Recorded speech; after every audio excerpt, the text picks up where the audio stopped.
Aktuality na hlas. Stručne a jasne. Opozičné strany podávajú podnet na ústavný súd. Nepáči sa im zákon o strategických investíciách. Tento zákon napríklad umožňuje štátu jednoduchšie vyvlastňovanie pozemkov. Vláda ho chce využiť aj v prípade výstavby prečerpávacej elektrárne Málinec. Postup vysvetľuje poslankyňa za SAS Mária Kolíková. Podáme návrh proti tomuto zákonu, ktorý sa týka mimoriadnych opatrení pri strategických investíciách. Máme za to, že postupy, ktoré sú tu pre vyvlastnenie, nie sú primerane navrhnuté. A takýmto spôsobom, keď sa budú realizovať, tak bude neprimerane zasahované do vlastníckych práv dotknutých ľudí. Preto sa obrátime na ústavný súd a budeme žiadať aj, aby boli dotknuté ustanovenia pozastavená ich účinnosť, čo by znamenalo, že kým rozhodne ústavný súd, tak by sa nemalo pokračovať v týchto vyvlastňovacích procesoch. Bližšie sme sa o téme porozprávali s bývalým štátnym tajomníkom rezortu životného prostredia Michalom Kičom, ktorý je členom strany Demokrati. Skôr ako sa dostaneme k hlavnej téme dnešného dňa, vypočujte si 3 najzaujímavejšie informácie zo spravodajského portálu Aktuality.sk. Guvernér Národnej banky Slovenska a ex-minister financií Peter Kažimír je vinný z korupcie. Dostal peňažný trest vo výške 200 000 eur. Rozhodol o tom špecializovaný trestný súd v Pezinku prostredníctvom samosúdcu Milana Cisárika. Ak by Kažimír trest nezaplatil, súd sa udelil náhradný trest odňatia slobody vo výške 1 roka. Rozsudok nie je právoplatný. Voči rozsudku sa môžu obe strany odvolať, pričom samotný Peter Kažimír to avizoval už včera v liste, ktorý zaslal niektorým médiám a známym. Polícia v prípade vyhrážania sa europoslancovi Ľubošovi Blahovi nikoho neobvinila. A to napriek tomu, že ministerstvo vnútra už dávnejšie Blahové obavy vyhodnotilo ako opodstatnené a poskytlo mu ochranu vzhľadom na zvýšené bezpečnostné riziká. Generálny tajomník služobného úradu Ministerstva kultúry Lukáš Machala dnes v sprievode mužov v kuklách zobral zo Spišského múzea v Levoči významnú bustu od renesančného umelca Donatella. Pravosť busty sa potvrdila začiatkom tohto roka, odvtedy bola v depozitári v Levoči. Umelecké dielo chceli sprístupniť verejnosti na jeseň tohto roku. Počúvate podcast Aktuality na hlas, moje meno je Vladimír Amrich.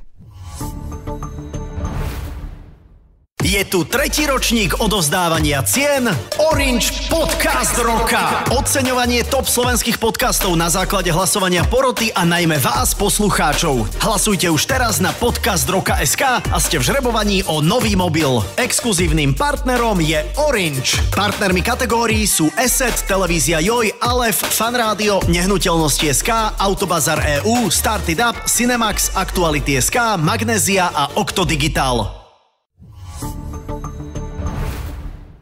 Dobre, pán Kiče, tak začneme pri tom projekte prečerpávacej vodnej elektrárne Málinec. Ide teda o elektrárnu, ktorá má vzniknúť na Podpolaní, je to niekoľko kilometrov severne od Lučenca. Výkon má byť viac ako, alebo teda takmer 2,5 MW. Projekt má stať viac ako 2 miliardy eur. Prišiel s ním pred časom s týmto nápadom minister životného prostredia Tomáš Taraba.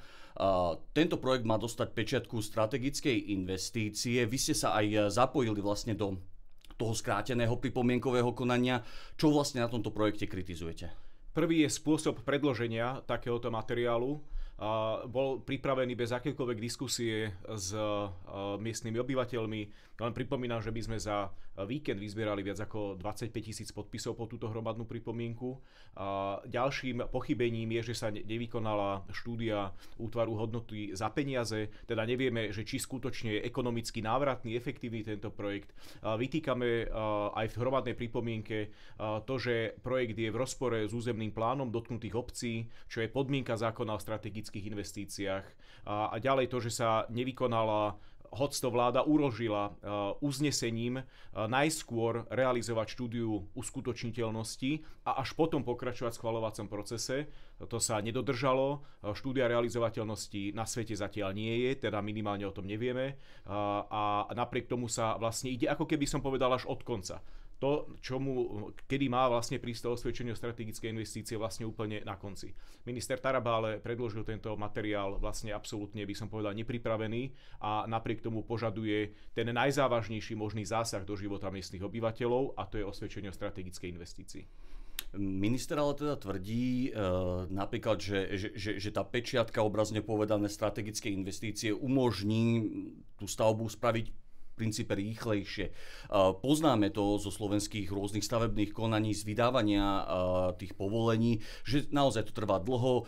Často teda politici, keď sú pri moci, argumentujú, že napríklad aj to posudzovanie útvarom hodnota za peniaze, ktorý ste spomínali, trvá veľmi dlho. Vás takéto argumenty nepresvedčia? Príprava takýchto investícií nemá byť založená na prianí jedného človeka, nazvime to možno niekedy až takom budovateľskom sne. Má byť jednoznačne veci, len pripomínam tú sumu. Potom to trocha ju korigovali, ale hovoríme o 2 miliardách eur. Je nemysliteľné, že takýto materiál by mal dostať pečiatku, ako to hovorí pán minister strategické investície, a on má 6 strán. 6 strán, kde nemáte vlastne vysvetlené vôbec nič. Napriek tomu ideme hovoriť, že áno, toto bude strategická investícia, dostaneme na to 2 miliardy eur, hovorí sa tam už o spôsobe financovania. Ja to považujem za absolútne škandalózne. Problémom investícií všeobecne na Slovensku nie je to, že či majú alebo nemajú strategickú investíciu, ale ich systematická príprava. To je skôr, keď to vidíme aj pri infraštruktúrnych projektoch, pri diaľniciach, je systematická príprava mať kvalitne pripravené projekty, kvalitne odkomunikované s obyvateľmi. A vtedy nebude až taký problém dodržať zákonné lehoty alebo stihnúť vlastne všetko tak, aká je predstava vlády, ale to sa tu absolútne neudialo. Predsa len ale uznáte, že naozaj v prípade tých veľkých stavieb sú tie vydávania tých povolení veľmi pomalé. Často sa tam účelovo zapájajú, napríklad verejnosť, poznáme ten prípad, hovorí sa tomu občan Slávy, ktorý umelo zdržiaval tieto procesy. Aj vlastne minulá garnitúra, minister hospodárstva Richard Sulík sa snažil toto nejakým spôsobom ošetriť. Čiže naozaj nevidíte problém s tými prieťahmi? Prieťahy sú jedna vec, ale tým sa nemôže ospravedlňovať takýto neakceptovateľný zásah do života miestnych obyvateľov.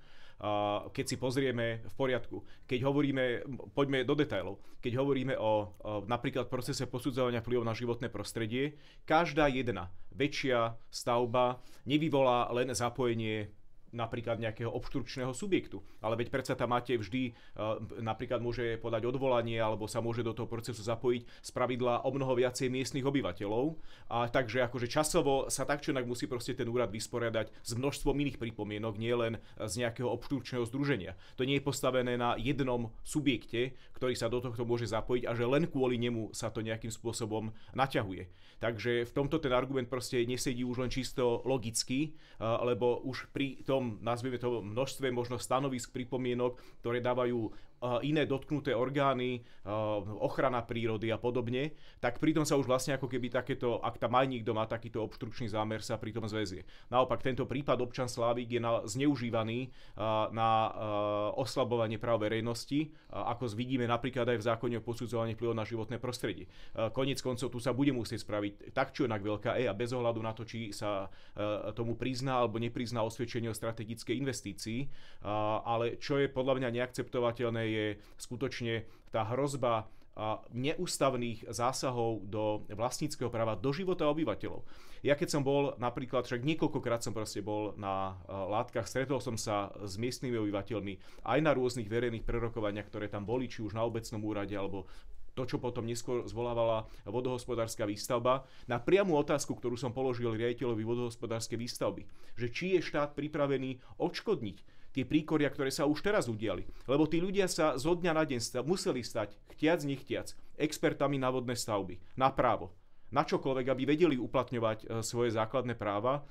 Žijú v neistote. Proste oni prichádzajú večer do svojich domovov a nevedia, že kedy a ako dlho tam vlastne ešte budú môcť napríklad bývať, či sa nepristúpi k nejakému vyvlastňovaniu a podobne, lebo to osvedčenie strategickej investície má mimoriadne závažné dôsledky, tak na toto nepadla žiadna odpoveď, že či sú teda pripravení. Áno, hovoria, že ak budú vyvlastňovať, že ich vykúpia, ale to je samozrejmosť zo strany štátu, alebo teda, že im zaplatia nejakú náhradu, ale to, že akým spôsobom sa tam udial ten proces, to štát zatiaľ odmieta nejakým spôsobom odškodniť. Pristavím sa pri tom procese tej tzv. Veľkej A, len pre poslucháčov asi priblížme, že teda ide o takéto hĺbkové posudzovanie vplyvov na životné prostredie.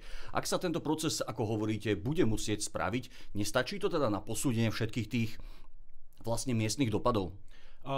Určite sa bude musieť spraviť a mnoho vecí sa v ňom dá ešte nejakým spôsobom rozriešiť, ale nemyslím si, že by mal alebo nie je správny postup taký, že vlastne príde teraz osvedčenie o strategickej investícii, ktoré už vlastne obmedzí miestnych obyvateľov, zaramcuje tú stavbu, alebo teda ten priestor, kde by sa vlastne tá stavba mala realizovať.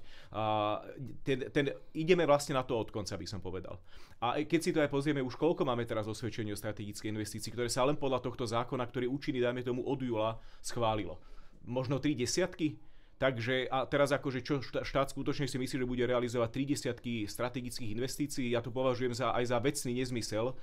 Častokrát sa proste tento zákon zneužíva, napríklad na nákup strategickou investíciou je aj nákup triskáčov. To je zákon o strategických investíciách. Práve na to sa, teda podľa osvedčenia o strategických investíciách, a on sa zneužíva proste na obchádzanie procesov, ako je napríklad bežné posúdenie vynakladania týchto prostriedkov, či sa to oplatí alebo neoplatí. Či to nie je premrštená cena. Veď si to len porovnáme na tomto konkrétnom príklade.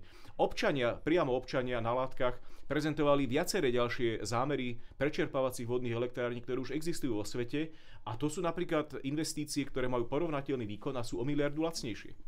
Teraz toto sa skúmať akože nebude. Práve kvôli tomu, že to má mať osvedčenie o strategickej investícii, ale tá otázka tu proste stále je. No nikde nám tu lieta miliarda. K tomu zákonu o strategických investíciách by sme sa venovali ešte podrobnejšie. A predsa len by som zatiaľ ešte zostal pri tom Málinci a tej prečerpávacej vodnej elektrárni. Spomínal ju napríklad aj prezident Slovenskej republiky Peter Pellegrini, tak nepriamo vo svojej správe o stave republiky. V princípe tie slová zneli: nebrzdíme infraštruktúru, ten úzky záujem tých miestnych ľudí by nemal stáť v ceste tých veľkých projektov. Aj minister životného prostredia Tomáš Taraba poukazuje napríklad na Rakúsko, kde sú tieto projekty pomerne bežné, teda tieto prečerpávacie elektrárne. A zároveň ten asi hlavný argument, ktorý zaznieva zo strany teda koalície, je, že to prinesie investície do pomerne chudobného regiónu. Vieme, že teda tá oblasť Lučenca patrí k tým najviac zaostalým. Toto vás nepresvedčí, tento argument, že ide naozaj o stavbu, ktorá tam prinesie stavebnú aktivitu a teda naviazané ekonomické činnosti, zvýši sa zamestnanosť, zvýši sa životná úroveň? Najskôr k tej správe. Mňa správa prezidenta republiky v tejto časti pobúrila. Každé jedno slovo, ktoré je v tej správe, je vyšperkované. Tam sa neudeje nič, čo by sa, alebo prezident v tomto type správy nepovie nič, čo by nemalo mať absolútnu pointu. Použitie spojenia chatky, tak ako to použil prezident Pellegrini, je podľa mňa pokračovanie vo výsmechu vlastne tým obyvateľom. Ja súhlasím s pánom prezidentom v tom, že na Slovensku aktuálne zažívajú obyvatelia pocit strachu, frustrácie, neistoty. Ale presne to isté zažívajú aj ľudia na Podpolaní a napriek tomu pán prezident pokračoval podľa mňa v arogantnej komunikácii označovať niekoho obydlie za chatky, lebo tam tí ľudia proste aj bývajú, to je ako fakt. A označovať niekoho obydlie za chatky a že o to príde, tak je to mimoriadne nevhodné použitie. Prezident vyzdvihol osobitne v celej svojej správe len tento jeden zákon o strategických investíciách. Tváriť sa, že my musíme vlastne na to, aby sme sa mohli Slovensko rozvíjať aj po tej hospodárskej stránke, že my sa musíme vracať ku krivdám, ktoré tu boli pred rokom 1989, že musí mať právne prostredie pomaly ako v Strednej Ázii, kde skutočne jediné, čo má vlastne občan spraviť, je zopäť podpätky a vlastne bez akejkoľvek obrany, možnosti obrany akceptovať všetko, čo si proste vymyslí aktuálna, a to je jedno, ktorá je to vláda, aktuálna vláda, tak to je podľa mňa neakceptovateľné. A tiež by som sa pozastavil pri tom ospejovaní, aké investície teda prídu. No keď sa tam bude realizovať tá stavba, tak tam samozrejme bude stavebný ruch, bude to práve naopak o mnoho viacej tých ľudí ešte viacej obmedzovať oproti tomu súčasnému stavu. A ja mám napríklad informácie, že teraz už dokonca prebieha nejaká komunikácia, teda že štát sa snaží a vodohospodárska výstavba ako keby teda dávať nejako na papier tie možnosti, aké by tam mali byť tie investície. Jednalo by sa o nejaké cyklotrasy, alebo teda malo by sa jedno nejaké cyklotrasy a nejaká vodovodná kanalizačná infraštruktúra. Lenže takýchto prísľubov, či už to bolo v minulosti, tu bolo mnoho a častokrát sa proste nejakým spôsobom nedodržali. A na to, aby sa realizovala na Podpolaní vodovodná kanalizačná infraštruktúra, na to, aby sa na Podpolaní realizovali výstavby cyklotras, Na to nepotrebujeme mať výstavbu prečerpávacej vodnej elektrárne za 2 miliardy eur. To na to nie je naviazané. Na to máme iné možnosti. Aké Eldorado teda, aký Dubaj alebo aký masívny rozkvet nastal v bezprostrednej blízkosti pre obyvateľov napríklad vodného diela Gabčíkovo. Aký obrovský rozmach teda nastal v prípade prečerpávacej vodnej elektrárne Čierny Váh. Oni majú ekonomický význam môžu mať teda ekonomický význam tieto stavby, ale nie na to svoje bezprostredné okolie. Tam bude zamestnaných koľko? No rátam, že pár desiatok ľudí.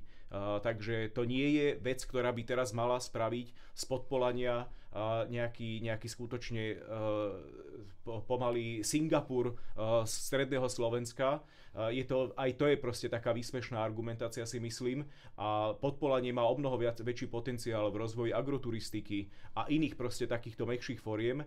A prečerpávacia vodná elektráreň môže mať zmysel, to ja nejakým spôsobom nespochybňujem ani význam strategických investícií, ale musí to proste vychádzať z nejakých konkrétnych dát, ktoré zatiaľ netušíme. Podotýkam, že vodohospodárska výstavba doslova porušila uznesenie vlády týmto postupom, ktorý zvolila. Uznesenie tejto vlády, nie nejaké predchádzajúcej vlády.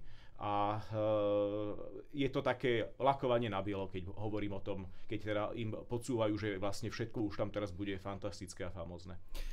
Zmysel tej prečerpávacej vodnej elektrárne, aby sme to teda aj uviedli na pravú mieru, je v podstate, že funguje ako taká veľká batéria. V čase, keď teda je elektriny na trhu dostatok, tak sa do nej ukladá, prečerpá sa tá voda, v čase, keď je nedostatok, tak sa vlastne vypúšťa a teda tá elektrina sa dodáva vlastne do siete, do distribučnej siete. Vieme, že teda elektromobilita, prechod na elektrizovaný priemysel, celkovo dopyt po elektrickej energii bude na Slovensku narastať. V tomto smere nie je to teda správny nápad? Má takéto niečo aj vzhľadom na to, že je to možno že ekologickejšie ako tie klasické batériové úložiska, ktoré sa teraz ešte len začínajú stavať? Kľudne to môže byť správny nápad. Prečerpávacia vodná elektráreň má veľmi jednoduchý princíp.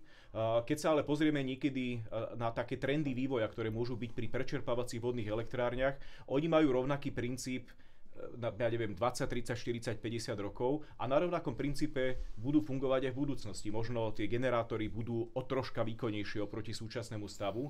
Keď si to porovnáme s tými batériovými úložiskami, tak tam vidíme skokový technologický progres, znižovanie ceny aj dopadov na životné prostredie. Na toto by sme mali mať jednoznačnú štúdiu. Neexistuje. Nebola predložená, nevieme o tom vecne debatovať. Boli to zástupcovia predsa Rady pre rozpočtovú zodpovednosť, ako súkromné osoby myslím, ktoré okomentovali tento návrh, keď na základe dostupných dát, a nechcem povedať, že ho vysmiali, ale teda tá ekonomická návratnosť bola spochybnená. Určite je na mieste myslieť aj do budúcnosti v prípade takýchto teda stability energetickej siete a podobne. To nepochybne áno. Na teraz mám pocit, že tá služba by skôr slúžila aj okolitým štátom nevyhnutne, že nie je to nevyhnutné pre vyslovene čistú potrebu Slovenskej republiky. To zatiaľ máme realizované súčasnými prečerpávacími vodnými elektrárňami v kombinácii napríklad s batériovými úložiskami. A je na mieste hľadať podľa mňa, ak na to má byť nejaký vhodnejší profil na prečerpávaciu vodnú elektráreň a samozrejme neopakovať tie chyby, ktoré tu prezentoval vlastne minister Taraba svojím absolútne arogantným prístupom vo vzťahu k miestnym obyvateľom. Uzavrime teda tú tému prečerpávacie vodnej elektrárne v Málinec otázkou, v akom štádiu je proces, respektíve vy ste súčasťou teda toho pripomienkového konania.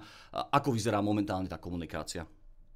Čo sa týka vysporiadania sa s pripomienkami, nejako boli predložené, máme potvrdené, že teda pripomienky boli riadne uplatnené, odvtedy sa neudialo vôbec nič. Udialo sa akurát to, že vodohospodárska výstavba zorganizovala pred pár týždňami prvé vôbec stretnutie so zástupcami miestnych obyvateľov, ktoré prinieslo viacej otázok ako odpovedí. Chystá sa, myslím, ďalšie. Podľa mňa sa teraz snaží minister Taraba nejakým spôsobom získať individuálnych možno starostov z tohto regiónu. Ja ich ale upozorňujem aj touto cestou, že sľuby, ktoré sa môžu niekde pretaviť, môžu mať veľmi krátku trvácnosť. To je už veľakrát sa to proste v histórii nejako stalo. a nemali by v prvom rade nejakým spôsobom, alebo mali by teda v prvom rade myslieť na záujmy svojich vlastných obyvateľov a svojich vlastných voličov. Ale tento proces sa neudial, teda čo sa týka rozporového konania, ktoré by sa malo udiať o týchto pripomienkach, to sa zatiaľ neudialo, nemáme ani pozvanku. Je to nevyhnutným predpokladom preto, aby sa to posunulo ďalej na rokovanie vlády. Poďme teda k tej širšej téme, teda aj tento projekt prečerpávacej vodnej elektrárne zrejme teda inšpiroval vás a kolegov z opozície. Chcete podať teda napadnúť zákon o strategických investíciách na ústavnom súde. Pripomeniem, že teda na tej tlačovej konferencii v Národnej rade ste boli vy ako zástupca strany Demokrati, bola tam Mária Kolíková ako zástupkyňa Slobody a Solidarity, Marian Čaučík ako zástupca KDH a myslím, že to bola pani poslankyňa Štólová, ktorá bola za PSK, čiže takéto nazvime to širšou opozičnou zhodou. Kde teda vidíte vlastne ten problém v tom zákone o strategických investíciách? Asi to nie je len ten Málinec. Nechcem ísť do úplných detailov právnych, ale zjednodušene poviem, inak na to pôjde. Zákon doslova v niektorých miestach, tento zákon o strategických investíciách kopíruje ustanovenia zákona, ktorý sa prijímal niekedy v hlbšej minulosti o opatreniach na výstavbu diaľnic. Ústavný súd tento zákon vyhodnotil tieto ustanovenia ako v rozpore s ústavou. Nie je akceptovateľné, aby sa pri takých závažných veciach, ako je napríklad možnosť vyvlastňovania, uplatňovala tzv. Fikcia doručenia. Teda, že vám príde rozhodnutie, o ktorom sa ani nedozviete, máte sa voči nemu brániť, prípadne podať odvolanie a zákon umožňuje vytvoriť napríklad fikciu o tom, že aj keď sa ho nedozviete, tak vlastne vám tá lehota plynie a vy ju zmeškáte a už potom nemôžete ďalej robiť nič. Nie je možné, aby v dôležitých veciach znemožňoval podať napríklad odvolanie. Ja uvediem podľa mňa jeden z najabsurdnejších príkladov, ak sa schváli osvedčenie o strategickej investícii, ktorého predmetom je nehnuteľnosť, hovoríme o nejakom rodinnom dome, kde žije napríklad vaša babka, ktorá tam má vecné bremeno, to právo do životného užívania. Momentom osvedčenia o strategickej investícii, o ktorom sa nemusíte dozvedieť, pretože mnoho z nich sa ocitne len na rokovaní vlády, že to nejde ani do pripomienkového konania. Toto právo do životného užívania zaniká, neexistuje možnosť obrátiť sa na súd a vlastne vás môžu, alebo vašu babku by mohli proste hneď vypratať. To sa môže udiať zo dňa na deň. A bez toho, že by tu na to existoval nejaký právny prostriedok ochrany. Existuje tam, zákon upravuje tzv. Medzitívne rozhodnutie. Teda nejaký medzikrok, ktorý len napomáha vyvlastňovaniu, ktorý je podľa nás tiež v rozpore s ústavou. To sú skutočne také inštitúty, ktoré by sme mohli hľadať, ja neviem, možno v Bielorusku, v Strednej Ázii, ale v modernom právnom poriadku takéto nič nenájdeme. Chceme si povedať čo, že v Rakúsku sa nestavia, alebo v Čechách sa napríklad nestavia, napriek tomu takýto, podľa mňa, doslova škandalózny zákon proste nemajú, nepotrebujú ho. Ten zákon je v platnosti už dlhší čas, on v parlamente bol schválený minulý rok, čiže myslím, že to bolo takto v lete, platí teda takmer už rok. Na mieste je teda možno otázka, prečo vám začal prekážať až teraz? Ja môžem povedať za seba, od úplne tých prvých štádí vzniku tohto zákona. To je tzv. Predbežná informácia. Tam som už bol napríklad prítomný na tom prerokúvaní. Čo sa týka ďalšieho pripomienkového konania, boli tam zásadné pripomienky, čiastočne sa ich proste podarilo akceptovať. My sme dokonca aj s kolegami, my za stranu Demokrati a s kolegami z Progresívneho Slovenska sme predkladali novelu tohto zákona, kde sme sa snažili odstrániť tie najväčšie problematické časti. Vládna koalícia to odignorovala, nikomu to nestalo ani len za to, aby si išli ten návrh zákona, alebo teda ten zákon obhájiť do parlamentu. Takže má to určitú svoju postupnosť a teraz som rád, že sa na tom zjednotila opozícia, že to takto proste vnímajú strany, nielen strana Demokrati, ale aj Sloboda a Solidarita, KDH alebo PS a podávame to proste na ústavný súd. Čiže je dobré mať zase na druhej strane v tomto prípade aj nejakú, nazvime to, spôsob, akým sa tento zákon skutočne vykonáva a ten je v mnohých proste prípadoch škandalózny. Ja napríklad ešte, keď mám aj takú informáciu a disponujem ňou, tento návrh zákona považujem aj za príklad lobistickej legislatívy. aby sme nezabudli, že kto ho vlastne spískal, je to pán minister Ráš. Akokoľvek my sme dnes hovorili najviac o pánovi Tarabovi, ale to minister dopravy Ráš, ktorý zodpovedá aj vecným gestorom tohto zákona. On vznikal takým spôsobom, že ho pripravovali aj advokátska kancelária jedna, ktorá alebo vystupovala dokonca na strane ministerstva v tomto procese schvaľovania a prípravy, ktorá neskôr zastupovala investora v strategickej investície. A to je podľa mňa akože konflikt záujmov, minimálne zo strany vnímania štátu. Je takéto niečo neakceptovateľné. Štát si má vedieť pripraviť sám predsa legislatívu a nie, že ju pripravuje v spolupráci so zástupcami investorov. Ja by som len doplnil, že v čase nášho nahrávania tohto podcastu sme ešte nemali odpoveď ani od Ministerstva životného prostredia, ani od Ministerstva dopravy, ktoré teda bolo, tak povediať, s tým gestorom toho zákona. V prípade teda, že by sme nejakú odpoveď od ministerstva dostali, tak ju ešte doplníme. Aké sú vaše teda očakávania, alebo teda čo je vašim cieľom pri tom podaní na ústavný súd? A taká doplňujúca, rozvíjajúca otázka, podľa tohto zákona ide niekoľko desiatok projektov, je to myslím medzi 30-40 projektov. Neocitnú sa zrazu z jedného dňa na druhý v takej tej právnej neistote, ak by teda napríklad ústavný súd pozastavil účinnosť toho zákona? V tom návrhu sa neráta s pozastavením účinnosti celého zákona.